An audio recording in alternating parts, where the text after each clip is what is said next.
The Sheridan Generals have one of the most recognizable traditions in Southeast Ohio football.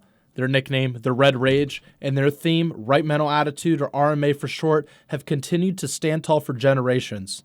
The success for the Generals on the gridiron could be connected to one name, Culver. Paul Culver Jr., who coached the Generals from 1981 to the mid-2010s, and current head coach Paul Culver III have kept Sheridan football running in the family. For the father and son duo, their bond runs deeper than football and Sheridan, although both hold a special place in their hearts. My dad's a great dad. He coaches football, he teaches, and he plays with his kids, and now he plays with his grandkids. So I had an incredible experience, but football was always wrapped up in that too. And so I don't remember not having football a part of my life, and a significant, important, special, elevated part of my life, because it was always something that added to our family.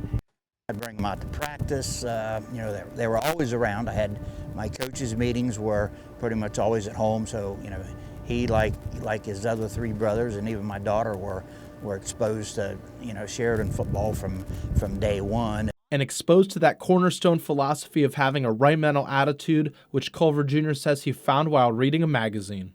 I've always been someone who looked for quotes and any type of motivational material that I might come across. And I was reading in a magazine, and a quote from Oliver Wendell Holmes about right mental attitude was in there. And Paul obviously, has heard that as long as he's been around, basically. So he uses it, and he knows what it means. If you get up every day with the right attitude, then everything else tends to fall into place. The bond on and off the field between Paul Culver Jr., Paul Culver III, and the rest of the Culver family has spanned decades in Thornville. It has helped build a top program, but most importantly has cemented the importance of family and having a right mental attitude. Reporting for Gridiron Glory, I'm Alex Porter.